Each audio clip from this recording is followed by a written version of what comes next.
What class should I play in Guild Wars 2? This is by far the question I get asked the most on my stream. It is a really difficult question, and honestly, I am tired of answering it. So today, I'm going to answer this question definitively, and I'm going to help you pick from all the classes that Guild Wars 2 has to offer.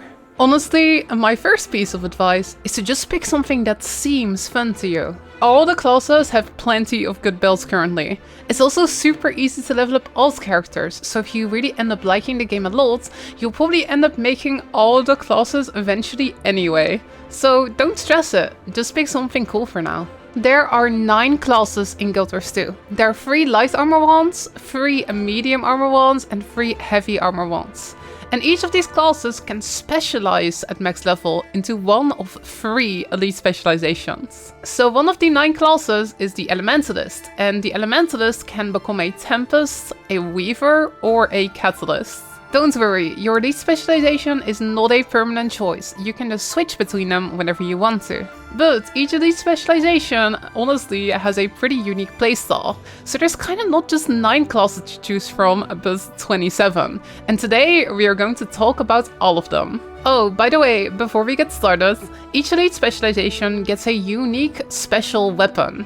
If you are a Necromancer specializing as a Reaper, for example, you get access to the Greatswords. In next month's expansion, Revenant is actually making it so that those weapons are no longer locked to just that specialization, but instead they will be accessible to the whole class. So if you really want to use a certain weapon, but if you want to play a different specialization, you'll be able to do that pretty soon. Neat. Alright, and with that out of the way, let's start by talking about our first class, the Elementalist. Elementalist is your typical big damage mage, and it is honestly my favorite class. You basically get to be the avatar with 4 elements that you can switch between in combat.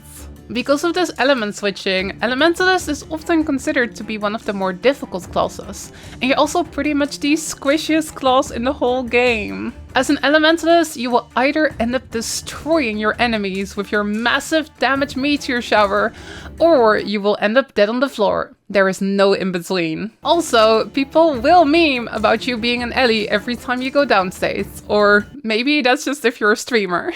But when you unleash your fireballs without dying and end up on the top of the DPS meter, it is all worth it. Elementalists can be your typical mage archetype with a staff or a scepter, but they can also choose for melee weapons like dual daggers, a sword, or a hammer. So if you're into that battle mage archetype, Elementalist might also be the class for you. Now let's talk about Elementalist's 3 specializations. The Heart of Thorns expansion gives Elementalist access to the Tempest specialization. This gives you access to shout skills, which together with Tempest's Warhorn weapon allows you to be a pretty awesome support. You also get a special overload skill for each element. These really have those Last Airbender vibes. Not only do they look super cool, but they're also very powerful. Weaver is the Elementalist specialization, which was added by Path of Fire. Weavers are masters of the sword, and they can combine 2 elements together, instead of having to tune fully to just a single one. Weaving together your elements can be super satisfying and lead to some incredible damage output, but it can also be a little bit overwhelming. There's kind of like this rhythm to playing Weaver effectively. Weaver is a true piano player DPS spec. And I, as an actual piano player, really enjoy Weaver. The newest elite spec for Ellie from the End of Dragons expansion is the Catalyst. Catalysts can bonk their enemies with a big magical hammer, and they get this energy resource which they can spend to put down these Jade Sphere AoEs. Although, can I just say, ArenaNet, can we please rework the UI for the energy bar?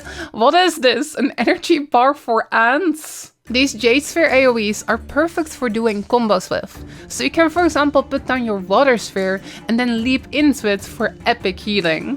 I like Catalyst a lot because it can do a lot of damage while also being pretty survivable if you build it that way. It's actually my go-to build when I'm running around in open walls. Bonking enemies with a big magical hammer just doesn't get old. Now let's move on to our second class, the Necromancer. Necromancer is a mage, just like Elementalist, but instead of mastering the elements, you are the master of death. If you are an edgelord and if your character is called Darkness Darkjaws, this is definitely the class for you. As a Necromancer, you are a master of the dark arts. You can summon minions from dead flesh, and you can enter Death Shrouds, which lets you do damage, but it also lets you be pretty tanky. Necromancer might be a mage, but it has a lot of health and it is actually very tanky. It's honestly a pretty easy class to pick up. Now, let's talk about its specializations. Heart of Thorns gave Necromancer the Reaper specialization. Reaper is just plain cool. You get a big spooky greatsword which has slow animations, but it hits really hard. And your Death Shroud becomes a Reaper Shroud. With Reaper Shroud, you get to be a Reaper of Death, murdering anyone you see with your big spooky scythe. It is so much fun to play, and it's also an incredible damage dealer. Alright, so Reaper of Death. I'm sure that Path of Fire added a really badass Necromancer spec too. Path of Fire added the Scourge, which basically throws sand at people. Nah, I'm sorry, I'm underselling Scourge there. If Reaper is the melee scythe spec, then Scourge is typically more the Necrocaster spec. A sand caster. Scourges can either overwhelm enemies with conditions from range, or they can be a pretty good support. Scourge can buff up their allies and has a lot of skills which give their allies barrier. Barrier is like temporary shield HP, which can definitely save your teammates when they are about to not press their dodge button. Scourge is also a straightforward class to play, but it's very powerful in the right hands. Finally, End of Dragons gave Necromancer the Harbinger spec.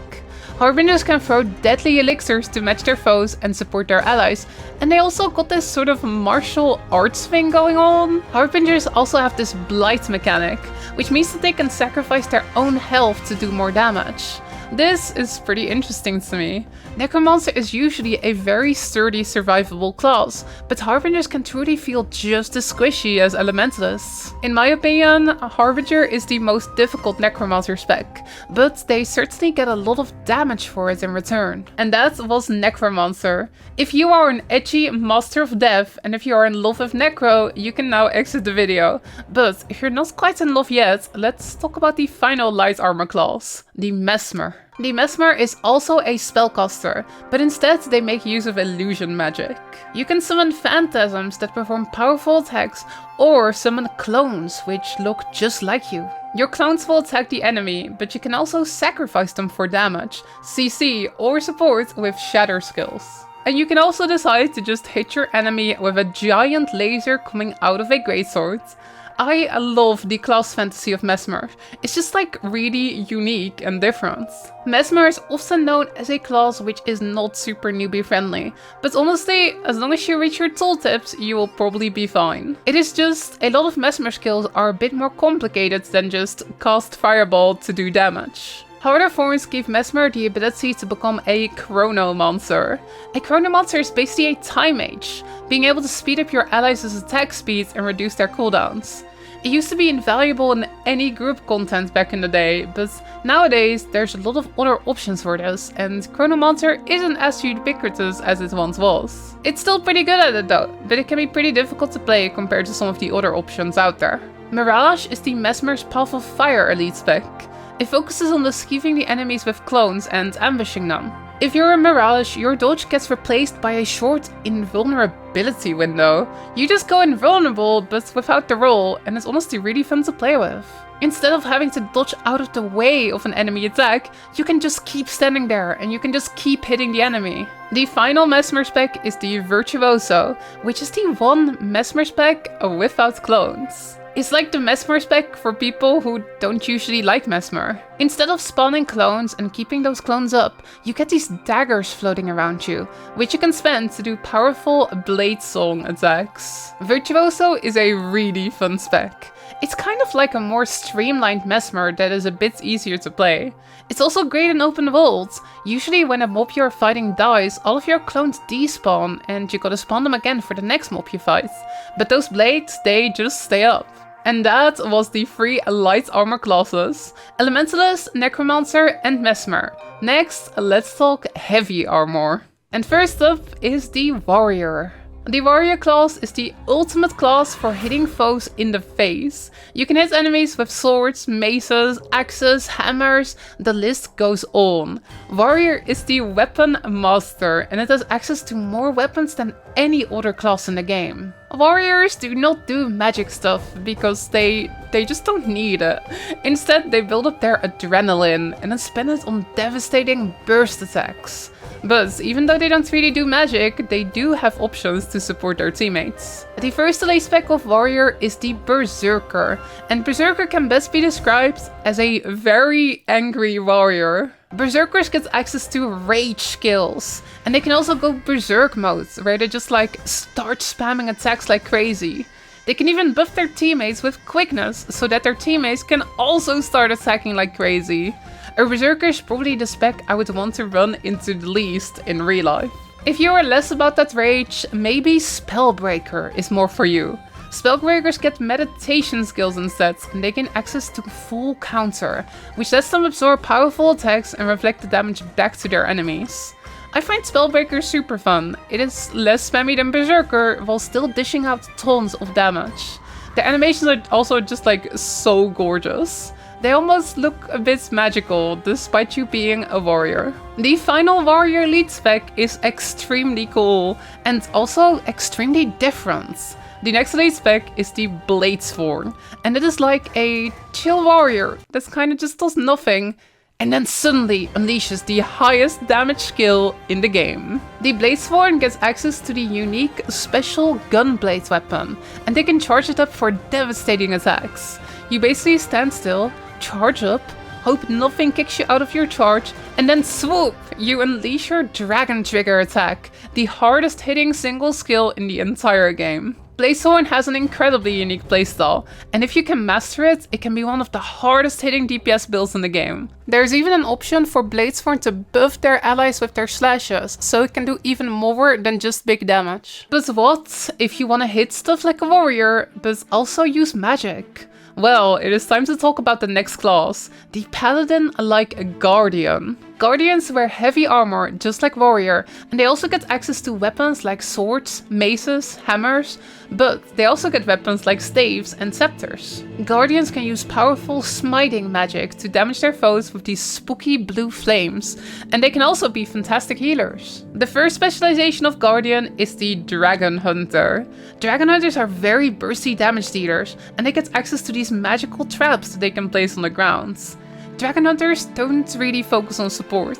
After all, if you kill the enemy before it kills your friends, they won't need any healing. With their longbow weapon, Dragon Hunters can really devastate their enemies before they even know it. They are so bursty. If the Dragon Hunter is the master of the bow, then the Firebrand is the master of bogs. The Firebrand specialization gets access to 3 tomes filled with skills, which are entire skill bars that you can swap to. When you play Firebrand, you truly feel like you're flipping through the pages of these spell tomes, looking for the perfect spell for the current situation. It can be a bit overwhelming to have access to so many skills, but Firebrands have strong killing potential with their fire magic, and they can also be incredible healers.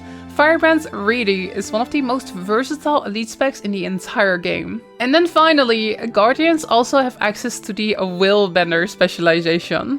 Willbender makes Guardian feel a bit like an assassin. Willbenders have mastered martial arts, and they also get a lot of dashes and teleports, making you super mobile. It really feels a lot like you're playing the Thief class, which we will talk about a little bit later. Willbender is my Guardian specialization of choice in PvP, because it just feels really cool to play, and it's great for running away if you're losing. Willbenders deal strong damage, but they do also have options to buff their allies. If you want to play a pure Guardian healer though, you are probably better off picking Firebrand instead. And that was Guardian with all of its elite specs. It's like a warrior with holy magic. But what if you want to be a warrior with less holy magic? It is time for our next class, the Revenant. Well, it's not that Revenants necessarily prefer unholy magic. Instead, Revenants channel heroes of the past through the mists. So, as a Revenant, you can, for example, channel the pacifist centaur Ventari and do lots of healing. But you can also choose to channel Malix, an ancient demon giving you lots of torment damage. Revenant has this super cool mechanic where you don't really pick your utility skills, but instead your utility skills are determined by which legend you are channeling. And you can switch between two of them mid-combat, so it's a bit like weapon swapping, but for your utility skills instead. Revenant skills also use energy from an energy bar, and effective energy management is key to being successful with the class. It's definitely one of the trickier classes to get into, but it is also super versatile. By the way, Revenant is the only class in the game which you cannot play on a free-to-play account, because it was added post-launch with the first expansion, so it is a bit more rare. A lot of people start the game as free-to-play, so there's a little bit less people who end up maining Revenant from the start. Revenant's first specialization is the Heralds. Heralds learn how to channel the friendly dragon Glint, giving them access to facet skills. Facet skills can be kept up to buff your teammates as long as you have energy. Herald is an awesome support spec, but don't let it fool you, it can also hit quite hard. Up next we have the Renegade specialization, which lets you channel Kala Scorch Razor, an iconic Char revolutionary. With Kala, you can summon Char spirits to the battlefield, which can damage your enemies or buff your allies. You also get access to these super cool Citadel Order skills, where you can call in damaging bombardments and buffs from the mists. I love playing a pure DPS Renegade with all the fancy looking Renegade skills, but it's also awesome as someone that gives buffs to their teammates. Finally, there is also the Vindicator specialization. Vindicators gain access to the Saint Victor and Archimedes duo legends. This legend can swap between a more defensive Saint Victor and a more offensive Archimedes. So it's kind of like getting two legends for the price of one. The coolest thing about Vindicator, in my opinion, is that they get a special dodge. With this dodge, you jump high up in the sky, you get to maneuver a bit, and then you come crashing down into the ground. It can be a powerful part of any DPS rotation, and Vindicators excel at doing damage. Bam! And that is 6 classes with all of their elite specs covered. Maybe you've already fallen in love with a class by now, and if you haven't, don't worry, there are still 3 medium armor classes left. Let's start with the Ranger. If you enjoy going out into nature, camping, surviving, and hugging a bear while you're at it, please don't do that in real life, then you are a Ranger. Rangers are defenders of nature, and they can tame a pet who will fight alongside them in combat.